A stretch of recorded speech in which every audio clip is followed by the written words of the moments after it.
Okay. Hello, everyone, on this beautiful Sunday. I have the beautiful Christina. She is a nurse in Calgary. And this is a special little interview that I wanted to do because I wanted to highlight the importance of mental health within the workplace, especially within the hospitals right now with COVID. And Christina is a frontline nurse, which we are very honored to have. She's going on a couple days back to back of work. And yeah, so happy to have you.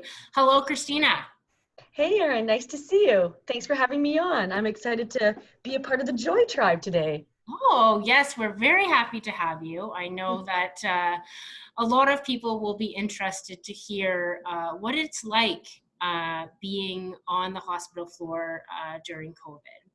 So I guess we'll start with some questions. So I wanted to find out, what is a day in the life of Christina? What is a day in the life of a nurse on the front line? Well, I start my day with a cup of coffee. Needed. Um, in terms of work, it's kind of been a roller coaster of emotions the past 4 or 5 weeks whenever this pandemic kind of hit Canada and hit our hospital. I work on a very fast-paced surgical unit, and we were told Monday at 2 p.m. in the afternoon by our managers that we were becoming the first COVID unit in the hospital, which Wow. And it was just quick like that? I think there was ongoing talk of like what's going to happen in the hospital, but our managers basically called us to the desk, all staff to the desk. We social distanced with our masks on and stood around, and they said in the next couple hours we're transferring all 45 of our patients off the unit, and we are going to prepare to accept COVID positive patients. Wow. So how did you feel about that when you were told? I remember, because I was working with a couple of my closer work colleagues, and I remember us just standing at the desk, just like completely silent and like looking at each other, looking around. We kind of not necessarily had a smile on our face because we were happy, but a smile on our face to hide all the other emotions that we were thinking. Yeah. And what were those emotions that you were thinking? It's so hard to even like put a word to the emotions. It was like, what the hell is happening? What's gonna happen? Immediately I was sweaty, I was nervous, anxious, fear of the unknown because we weren't really given much information, angry, frustrated, and just not knowing what was gonna happen because of the lack of information that we were given. Yeah. But that might have just been a lack of information our managers were also given. Interesting. So have those feelings changed over the course of the past couple of weeks? Because I know that for me, it is definitely a different feel. I've also been limiting my news consumption, but it is definitely a feeling of not as imminent of danger, but I don't know if I'm just being. Yes, that's a great way to put it. I never even thought of that until you said it. Like the fear of the unknown, danger may be coming. With my colleagues and myself, it was the, oh my gosh, the shock factor. We're being the COVID positive unit. What are we going to do? Do I get to come home and hug my husband and my kids? Do I get to, see my friends from a distance? Can I go to the grocery store? Can I do all these things? That shock factor and that fear of danger. Yeah, that's a great way to put it. So in terms of like danger, how has the hospitals, or how has your hospital kind of given you a feeling of safety within your ward? So over the course of the last couple of weeks, because we know more about the virus now, and my unit in particular, that it's changed to a COVID positive unit, we were kind of I'll say guinea pigs, the starting unit. So a lot of policies, procedures, consults with the infectious disease doctors, the infection control and prevention team constantly coming to our unit to assist us in transferring our unit to a safer workplace in a sense. And I What mean, were some of those measures that they did? And some of these measures were things that we were already doing, but it was more making sure we were actually doing them. So we have like cleaning schedules on our unit that us nurses do, in addition to what the hospital cleaning staff already does. We now have a doctor that's on our unit from 6 a.m. till 10 p.m. To assist with the COVID positive patients and assisting the nurses in caring for those people, because it's a totally different patient population that we're now caring for, which goes along with the stress and anxiety and the unknown of how do I care for this patient appropriately when I've never cared for them in the past 5 years of my nursing career. Yeah, and it's not even the newer nurses. It's like doctors who have been there for 25 years or so, whatever. And that these doctors are now being trained to be medical doctors, where they were trained to be, I don't know, like a different type of doctor. A specialized doctor in another area. Exactly. Yeah. So over even just with the safety things that we've put in place, the wearing masks all the time, the making sure that, we're calling each other out and helping each other when we're putting on our PPE and taking off our PPE. Like, hey, Aaron, you took your gloves off and you didn't wash your hands after. And like having that open communication with your colleagues and with the doctors. Yeah. So it's become more of a team environment on our unit, which has overall helped, I feel like, the mental well-being and the emotional stress of myself and all of our colleagues, just because we know that now we're a tighter knit team, because we have to be. And that's just providing that little bit of comfort, that little bit of, eagerness to want to go to work because you have such a supportive team now that you're in this pandemic. Yeah. And I think that's really important for your unit and nurses in general to really feel like they have that team support, because you guys are really, as we say it, you guys are the front lines. You are the ones having to deal with the patients that come in that are dealing with COVID. And some people come in and they're completely fine, and then other people come in and they need ventilators, or they're unfortunately they lose their lives. Like how do you guys deal with that? How are you and your coworkers dealing with the loss of people and the kind of almost a depressive feeling that it's all negative? It is. I find over the past couple weeks, I've become very resilient. I've, become flexible to how I provide nursing care. And just knowing that even like patients aren't allowed, like there's no visitors allowed in either. So I spent probably 2 hours in a patient's room the other day, sitting there as they had their dinner, because they had no one else to talk to. No one else can come visit them and see them face to face. They're the only eyes that they've seen all day, my eyes, through my PPE, my mask and everything else.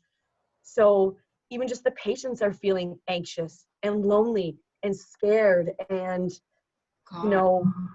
not that they're not cared for, but like as nurses, we don't want to be in their room 24/7, because what if I get COVID from that? Even though I know I won't, because I am protected. But just making the patients feel safe is like a whole nother way of doing it now, and having, the emotional connection with your patients, because you can't really, but now you kind of want to, because they're so lonely and they're scared. So really you're also taking on a lot more responsibility, because you are healthcare workers. I mean, you are there to provide your service, but now you're going over and above, and even taking on and being like that family, that like I'm taking on that person's loved one almost. Yeah. And I'm a pretty like I'm a people person. I strive from that connection. And I mean, at home being quarantined, I mean, I have a great partner. I get that connection from him, but I can't imagine being stuck in a hospital room and Yeah. only seeing people with yellow gowns and masks come in every day. Yeah, it kind of like breaks my heart a little bit for the patients that need that. Yeah. Like, I think that's a really good point to bring up, that maybe our healthcare system needs to maybe think of in terms of people that are in long-term care, especially with infectious diseases, thinking of that hospital experience and thinking of, how do we make this a more personal experience for someone who is suffering? Or, you bring in someone specific to that person to maybe be the happiness counselor or something, that where, and I don't know, like, if that's someone like a mental health care worker that you guys have, or is there someone that kind of comes in and assesses that?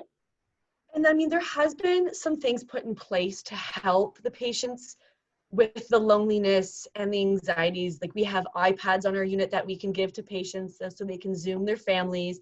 And yes, 100%, I will help the 90-year-old woman Zoom her kids. Of course, I will help her do that. So there's been those kinds of things put in place. Yeah. And I know I speak for myself, but I can't speak for all my coworkers. I will sit in the room with someone for 2 or 3 hours if they're if they say that they're lonely. But I think with everything going on, they're still trying to limit the visitors. In terms of the patients on our unit, I haven't seen, we obviously have social workers, we have psychiatrists, psychologists, but those people aren't really being consulted for the patients with COVID because of loneliness or that kind of thing, because I think And their that's very resources are being interesting. used up in other spots, which makes sense. It's Yeah, I interesting mean, to this could say. happen. Sorry, I think it was No, cutting. sorry. I mean, that's just what I've seen. I mean, I do have a friend that works on the psych unit, and things for her are obviously different because it's a designated psych unit, unfortunately. So I know she's seeing different people, and they have um, different support staff over there. So I don't know if they're seeing, like, they're obviously seeing their occupational therapist, they're seeing their psychologist, they're seeing those people. But on a unit like mine, I don't want to say it's getting pushed under the rug or it's being blown over. I just don't think that we have the capability to do that right now. Because I mean, if this pandemic gets worse, if we see the spike in numbers like they say we're going to, we won't have the staff and the resources to support those types of services within the hospital for a COVID positive patient. Yeah, that's just it. It boggles my mind because you don't think of these small things that are all part of a human experience and mental health. That, but obviously we haven't been in the situation. But to think of the mental health of the patient as well as their physical health, because I feel like if they're also being, positively cared for, which you are doing, which is great, but I mean, you also have other things that you should, like, can be doing as well, or are doing, Yes, but yes. it's enhancing that mental health that could actually make them better, because everything is connected to our brain. Definitely could. But then it goes back to, that common nursing role, that if I have a sicker patient than this person that's saying they're lonely, I have to be in with the sicker patient because there's a chance that they could actually die. And we've seen that happen on our unit. Wow. And that's and there's the interesting point, is that, yeah, maybe that's something. I am not a healthcare official, or I have no say, but me, and I've heard this come up, not only in this conversation, but in many other conversations where people, it's like there's a disconnect between physical health and mental health. And it is totally connected. It is totally connected, in my opinion. Crazy. And very much how we think and we feel affects how our body, you know, reacts to certain things, this especially you know, illness. And I know with COVID, I've heard of people who are very physically healthy getting this disease, and they get it really badly and they, you know, recover or whatnot. But I wonder the mental health of these patients that are very healthy and, you know, maybe suffer a little bit more or unfortunately pass on because of this. Um, yeah, And just then to think about. Yeah. yeah, and then just to kind of even spin it as well, like myself, I consider myself a very, you know, mentally healthy person. I have coping strategies that I use that helps me get over, you know, the tough times, not during this pandemic, but even in general as well. And being in this pandemic, being in the heart of it, like in these bigger cities, like we were kind of talking about earlier before we started recording, the getting outside, the doing the things for yourself. You can't, even right now, I can't go get my lashes done. I can't go get my Oh hair my done. gosh, And girl. those are things that, unfortunately, I value those as part of my coping strategies. Like, that is what I look forward to sometimes. I mean, working out in my house, doing yoga outside at the park, going for walks, going for bike rides, those things are helping me. But I can't imagine if I was a COVID positive patient in the hospital, sick as a dog, and I can't do any of those coping strategies. Yeah, or at least just to have someone come in and like play a crossword puzzle with them or something, or like do like Give some, you a hug, like, oh God.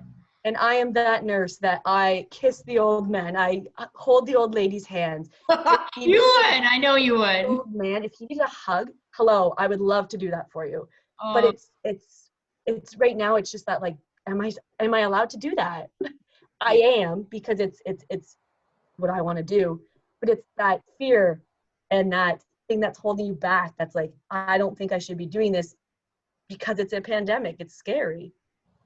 so I know we may have touched on this earlier, but with your coworkers, is there any sort of routine that you guys have to mentally be, you know, aware of things that are going on with each other, or So I am close with quite a few of my coworkers, and then there's some other people that, you know, I'm not as close with, but I'm a pretty outgoing social person. And I've found over the last couple of years that being honest with your emotions and your mental well-being right up front, even if it's with your coworkers, is so effective in just your teamwork and just like even making those small connections with people. I've had one of my close friends at work, a little bit older, isn't in the greatest health, and she stayed in an Airbnb for 2 weeks because she was so afraid of transferring something to her mom. I've had another coworker go on a leave of absence because she was giving up her 18-month-old child to her parents to take care of because she was so afraid of bringing something home and getting her baby sick. yeah. I've also, with one of the girls I'm really close with, we probably text probably on a daily basis. Just something positive every day. Hey girl, what are you doing today?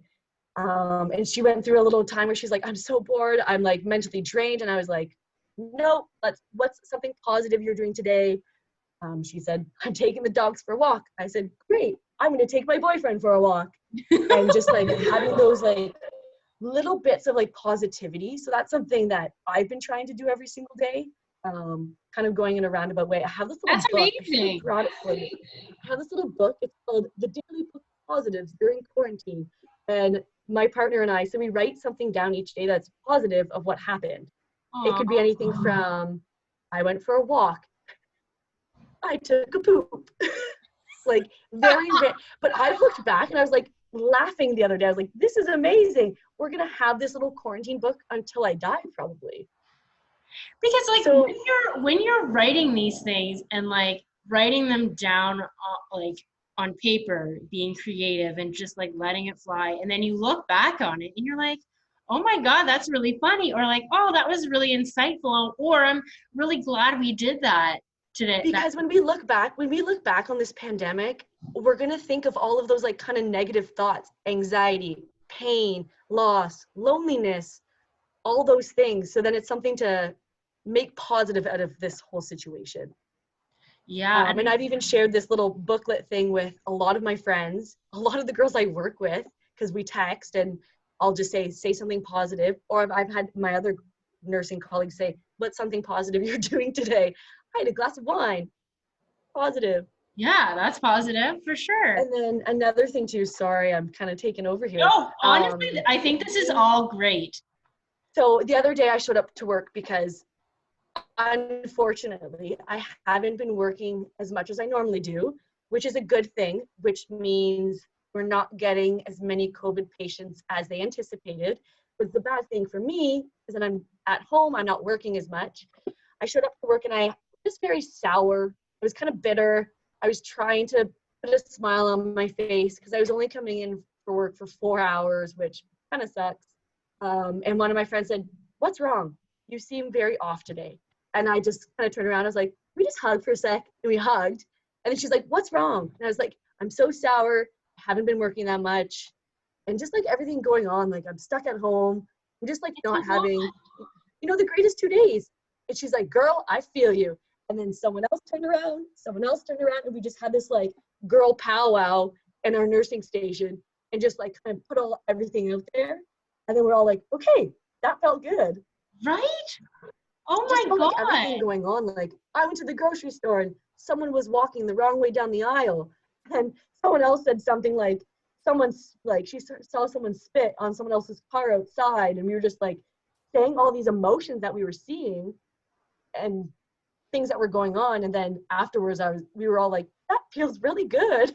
Yeah. And I think that is important, especially right now. And this is why we're doing this, is because I think it's important for people to talk about how they're feeling and not bottle it up inside and, let it fester, because that's just going to, first of all, it will ruin your day. It will ruin your weekend. It'll ruin your week. And it could possibly have an effect on your life. And when we're going through this type of, hardship, it is better to stick together and be stronger together than be alone. And no one is. I will say that now. No one is alone, despite how Exactly. alone you feel. You're not. Yeah. Anyways, that was my little rant. I know. I feel like that just took like a whole roundabout No, but of it chit was chat. good. I feel good about my little rant. There we go. So in terms of people that are not on the front line, how can Canadians help our frontline workers? I know that there's been talk about, wearing gloves and, face masks and the 6 feet rule or whatever. Like what do you think, both, physically and mentally, what do you think we can do to help you guys? I think physically, and then we'll touch on the mentally part after. Physically, even if these whatever you want to call them, limits are like lifted, like you can go to restaurants, you can start doing things, I think we still need to continue to continue to stay home and to continue to social distance and try not to go to the grocery store every single day and continue to do the things that we are currently doing. Wear a mask if you have one. Continue to wash your hands after you touch anything. Don't touch a can of beans from the shelf and then touch your cell phone and then put your finger in your mouth. Continue to be very hygienic of your hands and what you're touching and the social distance, and to clean things, clean your doorknobs, clean your car steering wheel, all of those things. And then in terms of the mental aspect, the keeping your Can I brain. just interject one thing? What about, and I think this is both mental and physical, in terms of the, now I'm missing the word, but the limitations of what we do, once those have been like starting to lift, what about family members? And truth be told, we share a niece. So we are both dying to see her, and our Ugh, families are dying to see each other. Everyone is dying to see their family, or at least some of us. Maybe they want to get yes. their family.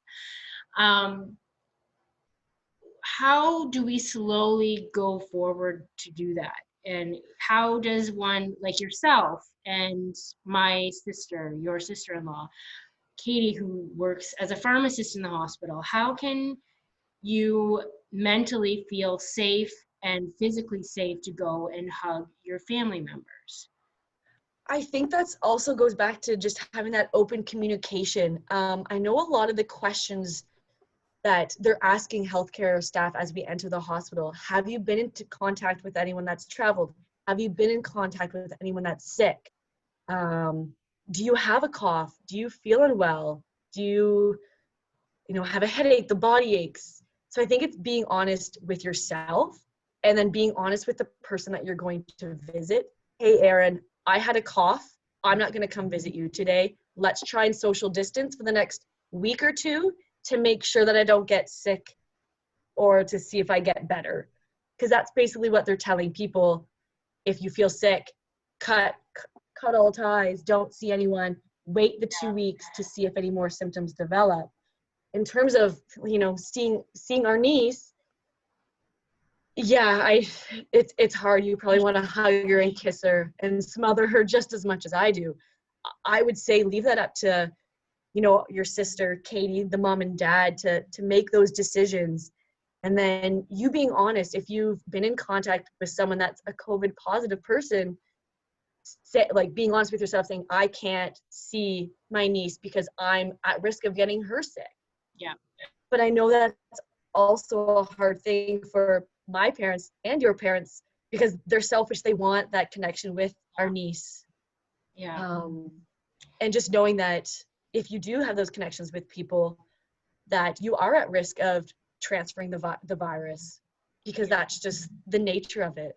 Right. Yeah. That's a hard one. That's a I really hard know. I one. know. I had to ask it though.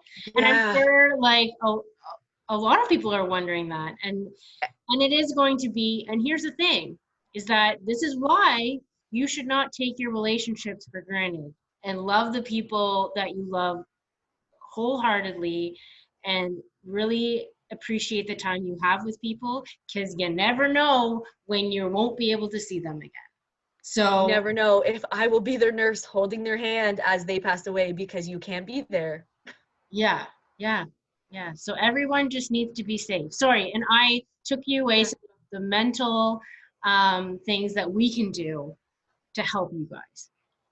I think I don't know if this happened in Toronto, but the banging of the pots and pans outside Yeah, for healthcare workers.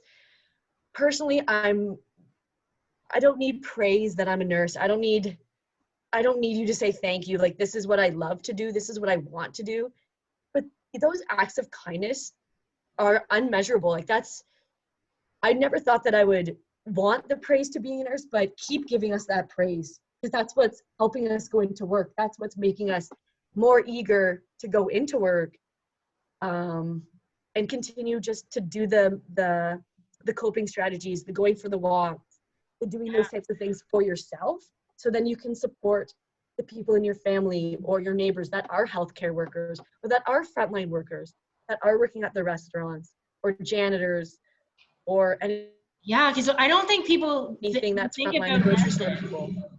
but and you guys are superheroes. But like those janitors who are cleaning all of the dirty napkins and the stuff that COVID patients use, like there's people cleaning that stuff.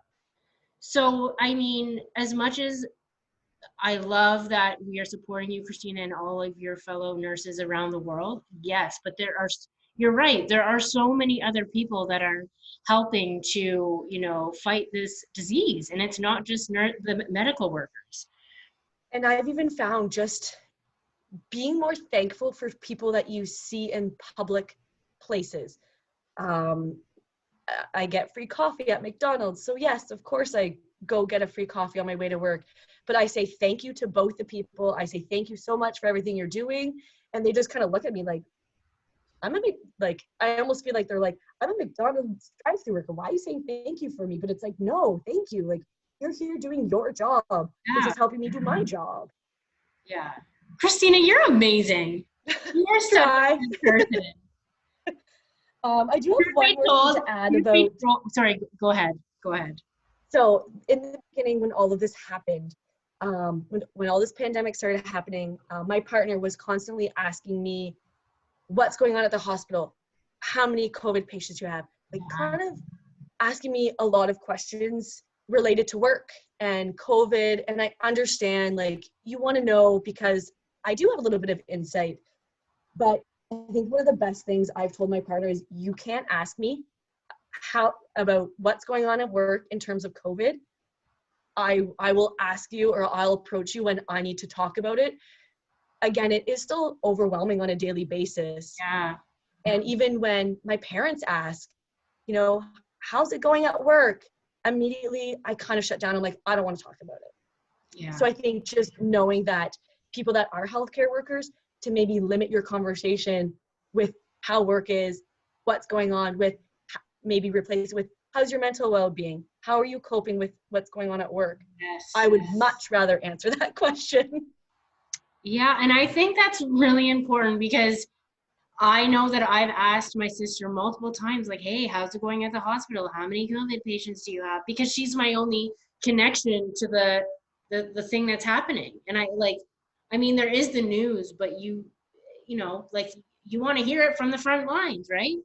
Yes. So Yes. I do, And I really appreciate you stating that because I think a lot of people need to know that, you know, nurses and frontline workers don't necessarily want to come home and talk about what they've experienced, depending on what happened that day. Like, you don't know what could that could trigger, right? yeah. And we need you to be mentally strong. Yes. And I'm trying. Oh, you're doing a great job. I think that's just the main thing, is just to continue to support those frontline workers, not asking how things are going at work, but how are you doing as a person? Yeah, yeah, And then even just asking yourself those questions, like, even if you are a teacher that's working from home, asking, you know, your other teacher colleague how they're coping with their mental being at home, because it's changed for everyone. that honestly, like, you are giving golden nuggets of information here. I think that, like, everyone needs to hear because, yeah, we are honestly stuck in however you're living, a condo, a house, whatever. And we are kind of stuck in our own lives, our own little bubble. But there are so many people that if you're feeling a little off, think of all the other people that are feeling a little bit off. So if you want to feel better, I think you made a great point about asking yourself, but then maybe make a point of asking two more people, and you add on to that. And it's like, maybe I'll make that a challenge. A mental health challenge is like, I like that. Actually, as you said that, I'm like jotting down while looking at the screen, like, yeah, ask it's like a people pay how it they are doing. forward, but it's like a mental health pay it forward. So And thank you, Christina, for that. you're welcome. I also Kudos to think you. that, what's that? I said I'll kudos that to you. I also think that, you know, I am a mentally strong person, and the relationship that I do have with my partner is one of the best relationships I've ever had. So I feel like knowing that we have each other and that we're open about the mental health aspect of what's going on in my mind, what's going on in his mind, and what's going on, like, as a whole, as a person together, um, obviously makes coping through this much better. I mean, if I didn't have him, if I was, you know, in the same headspace I was maybe 5 years ago, I probably wouldn't be coping very well. I think that I have grown a lot in terms of, like, my mental health and my brain in the last couple years. So I think that's also a benefit that I have that maybe some people don't have as well. Yeah, I feel like there's a lot of people that are um, maybe living in a situation that is not the most mentally helpful, but people need to know that if you need help, there are people to speak to, reach out to someone. reach out to a support group. There, if you need any help, reach out to myself. I will get you speaking with Mhm. the people that will make things better, hopefully. And Yeah. yeah, so oh my gosh, I think like this whole conversation has blown my mind with so much good stuff. Um, so maybe what we'll do, we'll end it there, and just thank you again, Christina, for taking the time to talk about this. As much as it was talking about COVID, but I hope that it was, good to be able to speak out about your emotions, as well as helping others, and giving us insight on how we can help you. Because I think that that's what this is all about. That's how we're going to beat this disease, Mhm. virus, whatever the hell it is if we all come together and we all support each other, and as bad as it sounds, but play by the rules for a little bit, and because you're saving a life when you do that. Um, Yeah. and just yeah, one Well, love. thank you very much for having me on. I hope the Joy Tribe loves what I've had to say. And thank you, Erin, for everything that you're doing. I'm so impressed and amazed with the growth that you've even done over the past year or two. I have done a lot of growing in my mental health, that's for sure. But I again, like everyone else, there's always learning with mental health, and there's always ways to grow that, and know that, today I'm good, but tomorrow's I could be really shitty. And everyone has good days, everyone has bad days. Um, and everyone, you're not alone. You're not alone when you feel like absolute shit. So there's always, yeah, and I have sworn, I told you that the swearing would come out a little bit. Um, I'm surprised I haven't swore yet. it happens.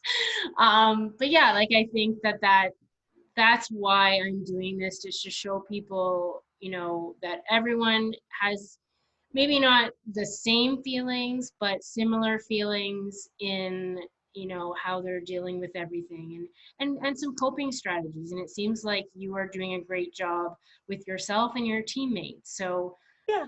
if you can learn anything from Christina, like take a couple of her strategies and use that within your family or your coworkers that you're, virtually having meetings with. I think, we're all in this together.